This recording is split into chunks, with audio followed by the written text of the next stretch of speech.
Bonjour à tous, bienvenue sur Retro Gaming Star. Donc c'est Clark qui va vous accompagner dans cette petite vidéo où on va parler d'Indiana Jones, le tout nouveau Indiana Jones. Et on va parler de son gameplay et aussi d'un petit coup de gueule que j'ai à pousser à ce sujet-là. Pas au sujet du gameplay, entre autres aussi, mais au sujet du jeu.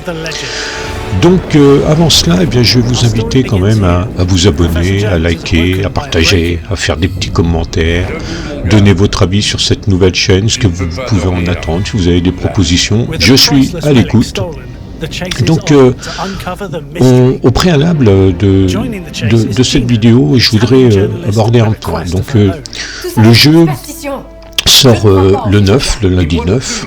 Donc la semaine prochaine, et on peut l'avoir en avant-première 3 jours avant, le vendredi, mais il y a une petite condition à cela, et la petite condition, eh bien, c'est qu'il faut s'acquitter de 210 balles, et si on est abonné Game Pass, eh bien, il faut rajouter 35 balles.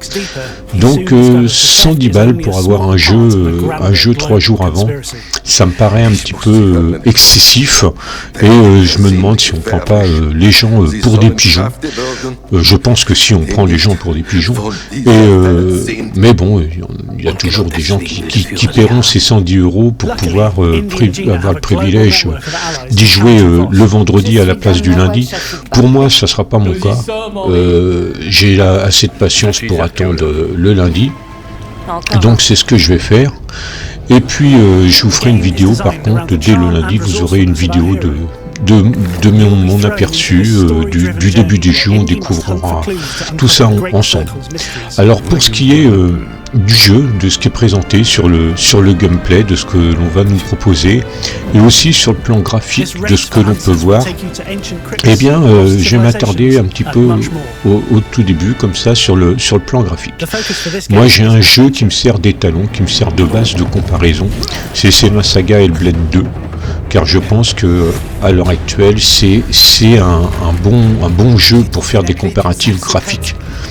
Et si on prend par exemple les expressions faciales, eh bien sur ce que l'on voit là sur le Indiana Jones, si on le compare aux expressions faciales que l'on peut trouver sur le Hellblade 2, c'est ma saga, eh bien on se rend compte qu'on est quand même très loin de ce qui avait été fait techniquement sur le Hellblade 2.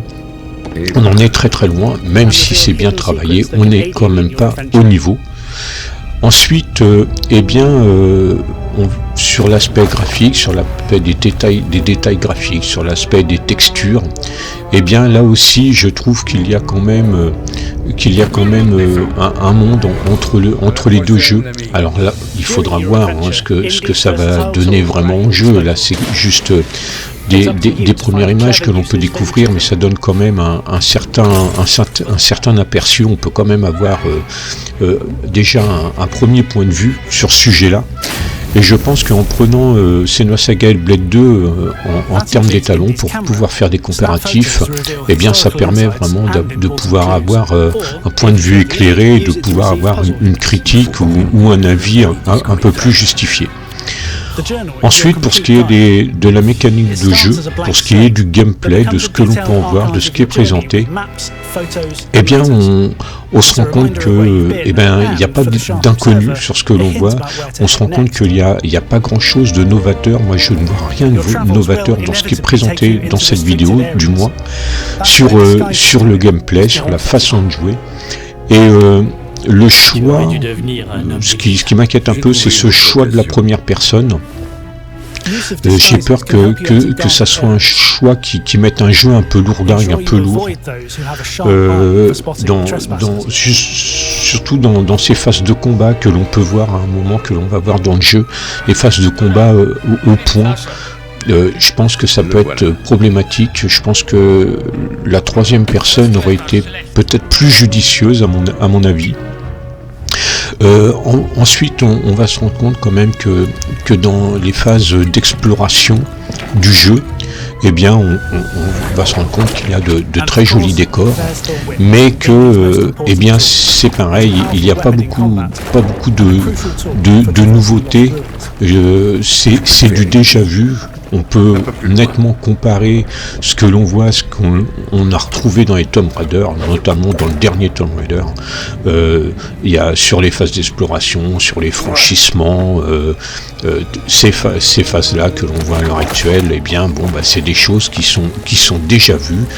Alors, bien sûr, c'est peut-être difficile de faire autrement, vu que le contexte, les zones de recherche se ressemblent, bien entendu, mais voilà, ça c'est une phase quand même, c'est des choses que l'on voit et que l'on revoit bien souvent dans les jeux, et donc je pense que la seule chose qui pourrait vraiment faire en sorte que le jeu sorte du lot, eh bien ça va être son histoire, la faculté qu'a le jeu de nous captiver, de nous entraîner dans son histoire, dans son aventure, et je pense que c'est ça qui va être déterminant, parce que je ne pense pas que c'est un jeu qui va nous surprendre sur le plan graphique. Personnellement, je pense qu'on va avoir un beau jeu, mais qui va rien avoir d'exceptionnel. Donc je pense pas que c'est sur le plan graphique que l'on va être scotché. Je pense pas que c'est sur la mécanique de jeu que l'on va être surpris ou scotché. Je pense pas que c'est sur la façon d'explorer non plus qu'il va y avoir des choses vraiment incroyables. Donc parce que comme sur ce que l'on voit, eh bien c'est des choses que l'on a déjà vues, que on a déjà joué. Notamment, comme je l'ai dit, dans les Tomb Raider, voire même dans les Assassin's Creed, sur certaines mécaniques. Je pense qu'on va pouvoir retrouver ce genre de choses sur les franchissements. Et puis, donc, la seule chose qui peut rester à ce jeu-là, si on en déduit que graphiquement, on va pas être scotché, que sur les mécaniques de jeu, il n'y aura pas de grosses surprises, bien, la seule chose qui peut sauver ce jeu-là, eh bien, ça va être son histoire et sa capacité à nous surprendre et à nous entraîner dans cette aventure. On se rend compte que là, par exemple, sur les combats au point, eh bien, on se rend compte que les mouvements, c'est pas des mouvements qui sont très rapides. Ça me paraît assez lourd dans la façon d'appréhender les combats comme ça à main nue. Ça me paraît assez lourd. Je pense pas que les développeurs faisaient des sports de combat, des disciplines de combat. Je pense qu'ils auraient vu ça autrement, dans le réalisme. Là, on se rend compte aussi que le temps de réactivité... c'est ce que vous entendez, c'est mon chien. Le temps de réactivité des personnages, eh bien, il peut être un petit peu compliqué là sur ce genre de phase. Donc voilà, ce que l'on voit là, vraiment. Ouais, je trouve que c'est vraiment long. Donc j'espère, si vous avez entendu aboyer, vous ne l'inquiétez pas, c'est mon chien, il est toujours pas très loin, mais bon voilà, c'est comme ça. Il me suit partout. Et donc, ouais, voilà. Ça c'est des exemples de choses qui me déplaisent un petit peu. Ces combats. Je pense que ça aurait été plus dynamique en troisième personne qu'en première. Ils ont choisi ça, je pense, pour l'immersion, mais je pense pas que c'est obligatoirement une bonne solution. On voit qu'il y a des très beaux éclairages, hein, l'éclairage est bien travaillé. Mais bon, voilà.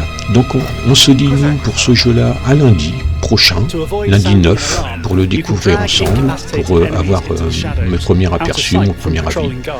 Et puis, je vous rappelle, n'hésitez pas à vous abonner, à liker, à partager la vidéo et à donner votre avis sur cette nouvelle chaîne où il va y avoir plein de petites choses à voir sur les jeux d'hier et d'aujourd'hui, du rétro, du moderne. On va faire le nécessaire pour donner du bon contenu. Et donc c'était Clark qui vous a accompagné dans cette vidéo. Et je vous dis à très bientôt les amis. Allez, salut.